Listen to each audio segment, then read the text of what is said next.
between the Zoom and the live stream, and then I'm just going to drop the link back for James and some of the other folks. Let's see. All right. Live, there's going to be like a little bit of a lag between the Zoom and the live stream, and then I'm just going to drop the link, squash that, throw it in here, post.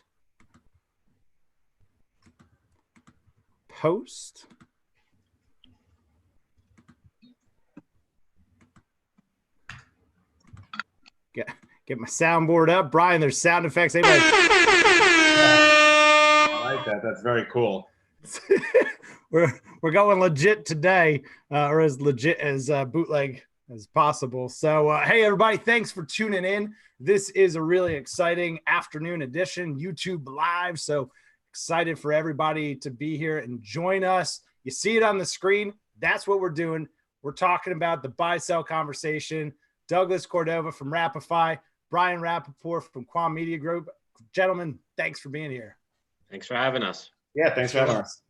So to bring the guests at home up to speed of what today's format's going to look like, 5 topics. You're each going to get 60 seconds to distill the idea behind that topic down into as clear, concise a thought as possible.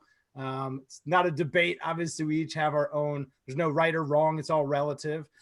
So it's going to be an exciting time to share your perspective on the topics. You guys got any questions before we go? No, I'm excited. It's a good way to end the week. All right, cool. Well, with that, let's jump right in. Doug Cordova, the first one is going to you, my friend. So with 60 seconds on the clock, tell me, what is your role in the ecosystem of advertising? So Wrapify, as you know, is part of the advertising ecosystem. We combine a high recall offline platform with retargeting, mobile retargeting, and attribution. And just from a larger perspective, the seller sides in the ecosystem, we're the people that make the world go around. We have the products. We have the things that the people see. We're exciting. We're fresh. And we're always raring and ready to go. We're always raring and ready to go. I think from a perspective working at a couple other companies, I think Wrapify brings something very interesting because we combine several different exciting opportunities within one strong, again, high recall offline opportunity. And we operate in out of home, we operate in mobile, we operate in digital, and just excited to be a part of this whole thing. Love being on the sell side, wouldn't trade it for the whole entire world. And interested to see what Brian has to say. Like you said, sales make the world go round. That was your 60 seconds. Brian Rappaport, how do you fit into the ecosystem of advertising? Yeah, well, Quan's on the buying side. I've been on the buying side my whole industry life for 12 plus years. We are, an agency, or almost, I like to say a concierge that is dedicated to providing a personalized approach to out-of-home buying and planning, focusing on strategy, attribution, and measurement. Look, there's a lot of great platforms out there in the environment and a lot of great shops. And I always think that there's a great way for all of us to work together. And there is, because there's so much business to be had. But I just think that, what we do here is really sit down with the client and understand who they're trying to reach and make sure they get in front of that audience. The last thing we want is a client to be up somewhere just because it looks pretty. It needs to make sense. Out of home is not defined by how much you spend, but where you are and who you're in front of. And that's kind of why I founded Quan to offer all brands, that opportunity. Obviously, we do love the D2C world, but we work across all categories. And we're just trying to make things a little bit more, one-to-one, one-on-one connection with, the growth community. Awesome. So there we go. We've got an idea of how Doug on the sell side, Brian on the buy side, how they fit into the ecosystem. So let's dive into our next topic, which is direct client relationships. Brian, I'm going to give you the opportunity here because on the sell side, obviously we want to get to the decision makers, and sometimes the agency just is in the way. How do you see the sell side in the direct client relationship? 60 seconds. Look, it's like one team, one dream, the way I see it. The most annoying thing is when you have a partner, and I hate using the word vendor. I'm really trying to get rid of that word in general. So when you have a partner on the sales side that wants to get in touch, has a great idea, a great product, a great piece of media for a specific client, and they know that an agency has that client, or a person, in the agency world has a relationship with that client. If they know that and purposely go around and go straight to the client and just start pitching, odds are 9 times out of 10, that idea is going to be redirected back to the agency of that person.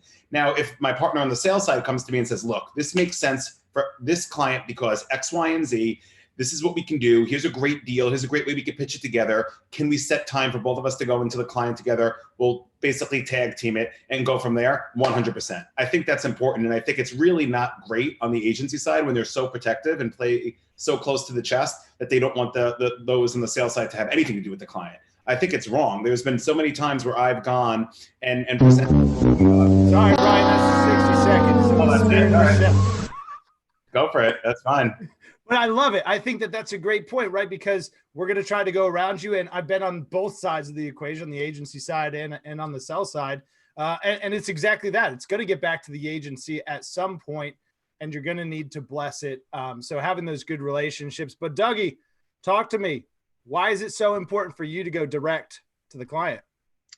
So especially when you're a smaller guy and a big fish, when you're not as well known, the direct client relationships are everything. I mean, 90% of Wrapify's revenue last year came from direct clients. Where, you know, the totem pole, whether we'd like to think it doesn't exist, it exists. And how agencies buy is who they've been buying for more often. So we need to make our name. We need to push ourselves forward. We need to get in front of the people who will tell the agencies, hey, had this great meeting with Wrapify, really love the platform, really love what they're doing. We'd like you to, you know, work with them on the next campaign. And listen, not all the sellers are the same, not all the buyers are the same. I will tip my cap to Brian. He's always been awesome in taking meetings, understanding what we're coming to the table with and moving that up the ladder. But not everyone's like Brian. And sometimes, you know, you talk to a client and they tell you to talk to the agency and the agency still won't talk to you. So what does that leave you? That leaves you with the only way you can go is to continue working with that client and hoping one day we can all work together, because Brian's exactly right. In a perfect world, it's also being all three of us together. And I think that you hit it on the head there. And Brian, it's a word that you used that I think is the right word. It's the concierge. The agency is playing air traffic control and making sure that all the planes are staying in their lanes. So having a good relationship, and Doug, you just described it. If you do end up going direct to the client, obviously Wrapify, it's a significant part of the business, but it's still important to have that great relationship with the agency. So I think that's a pretty good perspective on how that stacks up. Let's talk about vendor meetings. Obviously, you guys sit on different sides of the table there. Doug, kick us off. What's a vendor meeting like? What are you trying to get out of that? If the agency's there, if the client's there, what's your mission? What's your goal there? So I'm going to separate the two, and I'll do it as quickly as I can because we only have 60 seconds. So for the agencies, we want them to understand all the aspects of Wrapify. I worked for some of the big guys, and it's different when you come and you say, here's our inventory. This is where it is. So if your client's interested in any of these DMAs, this is why you should buy. For Wrapify, we're a multifaceted company. So they have to kind of understand all the different moving parts and why we're a sell-through. For the clients, you're talking to someone who controls the entire budget. So when you're talking to them, you're trying to understand, hey, this could be pulled from digital, this could be pulled from mobile, this can go to your out-of-home, and we can build it all together. For the out-of-home agency, it's helping them understand that, listen, you can go to your client and you could try to get more money for out-of-home, and this is how we're going to help you do that. So it's two different type of meetings, both equally as important. And vendors, for the vendor side, the agencies really help because they bring the one-to-many approach. Direct clients, I'm only handling one. When I talk to Brian, I'm speaking to 10, 15, 20 companies at one time because Brian speaks for all of them. So there's so much value in that way as well. Makes sense. Brian, you're on the clock. Yeah, I mean, look, I think it's really important that every agency takes at least a meeting with someone that they're not familiar with, or someone that they feel can provide a service for their clients. I think on the other side of things that the selling side should start looking at meeting with more groups as opposed to whole agencies. It gets a lost in translation. And when you have a room of 30 people, sometimes, people start to zone out. They focus on eating the lunch. They focus on their not Blackberries, on their phones. And it's a little tough. So if you know a client's agent, if you know an agency, you know the way it's broken out, who has each account and those teams, meet with the smaller teams, get them like one-on-one and like resonate with them. This is what we have to offer you. This is why it makes sense for your client. And this is what we can do for you. And that's it. And then don't follow up, 3 weeks later and ask for another meeting because, to be fair to agencies, everyone's doing that. But if you do have a new offering, then yeah, reach back out and go back in again. And they should give you the time. You just have to explain why it makes sense to come back in there. Any agency denying a meeting with someone on the selling side, it shouldn't happen. And it's poor for the industry as a whole. Makes sense. That's already really great insight, I think, from the sell side and the buy side of what the advantages are in creating a good, healthy relationship with the agency while still stressing the importance of sometimes going direct and just continuing to cultivate those relationships. And I think a lot of people are looking for answers like that. Networking. We've all got different goals when we're networking. Brian, this one's for you. Start us off. What is your goal when networking? Are you looking to network with the sell side? Do you network exclusively with the clients and let the sell side come to you? What's that world look like for you? I want to talk and meet with as many people in the industry as humanly possible. I don't care what side that they're on. It doesn't matter. I feel like the more people you know and the more people that you sit down and give 15 minutes to, it's going to help you out in the long run. It may not help you or benefit you tomorrow, but it could really help you a year from now. And for me, it's always been my mantra to sit down with somebody. Now, if it's through Zoom, it's through Zoom. But like, let's chat. If I've never met with them, if I think maybe there's nothing that can come out of this, like, so what? Like, what's 10 minutes going to do? Let's sit down, let's have coffee, and maybe let's see. And if you hit it off and you can help them out, they may send you a client down the road, vice versa. In 2 years, they may be in another company, or they may be client side and they may remember you. It's come back so many different ways for me that for me, it's not about business first. It's let's make a connection, see if we could help each other. And if nothing, like, maybe this is just a good person and like, I'll see you down the road and who knows? I think that's great. Dougie, what are you looking for when you're networking? So I think this is one thing our industry does not do well enough. I think we pit each other against each other way too often when we're just trying to build ourselves up. We're trying to get more market share. I think we need to be doing a lot more of this, both on the sell and the buying side.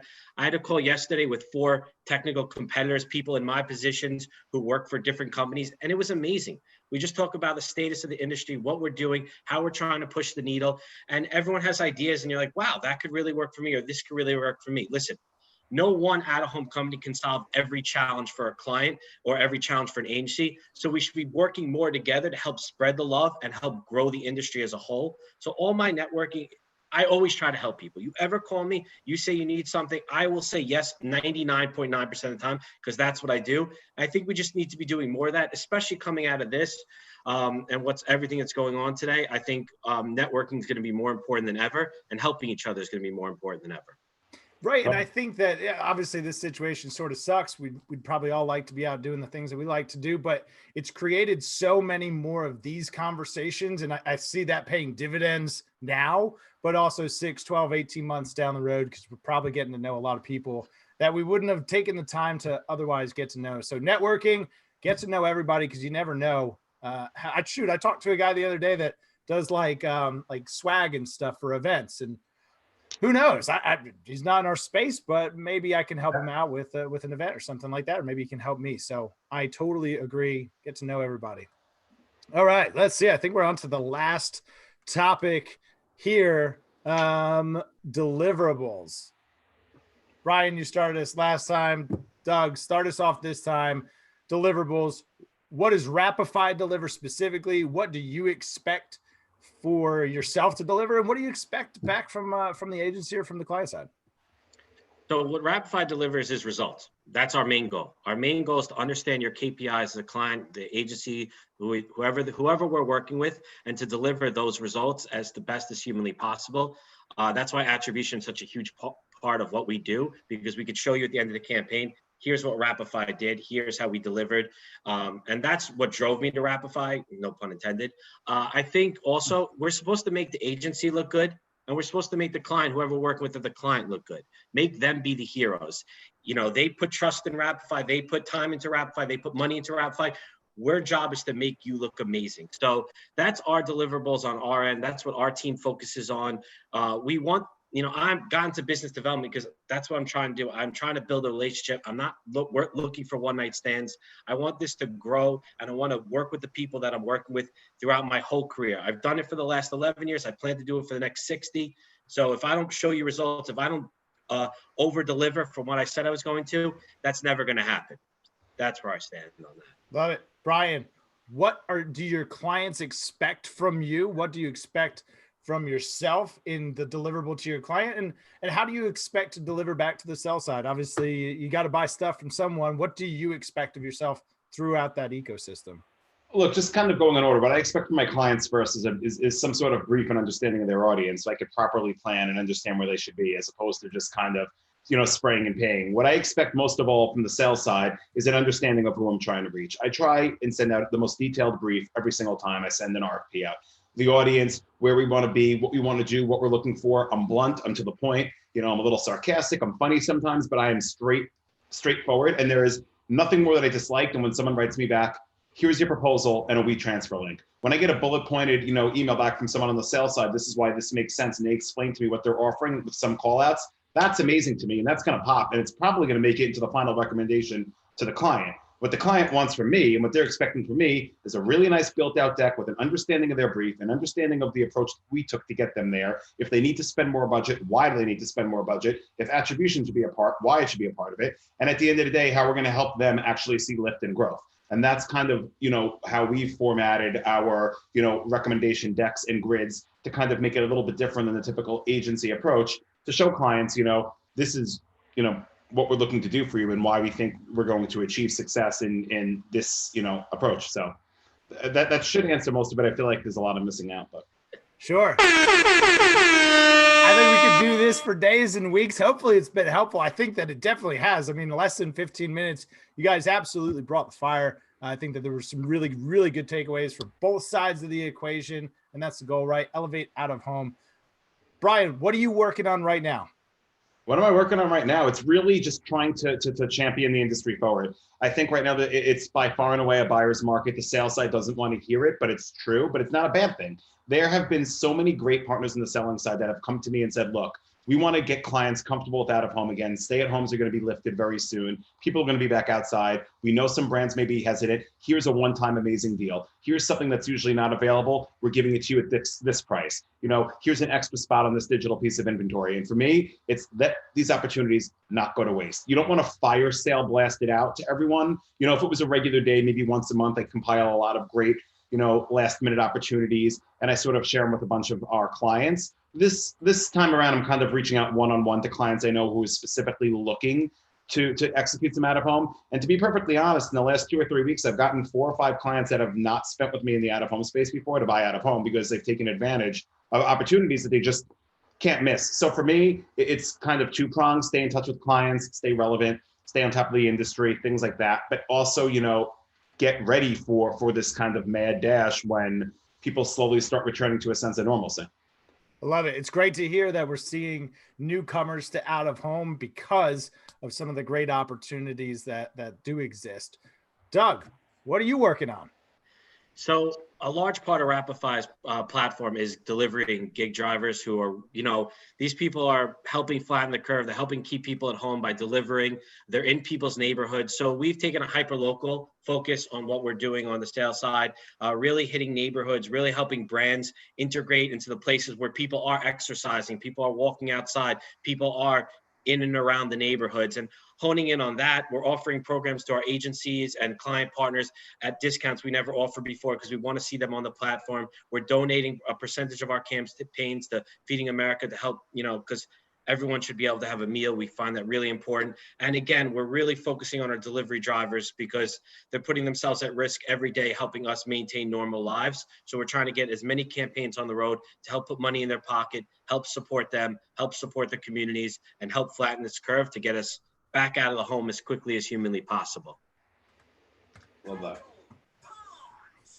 That's it, guys. This has been the YouTube live event. Brian, Doug, thanks so much for being a part of it. We'll have to do it again sometime.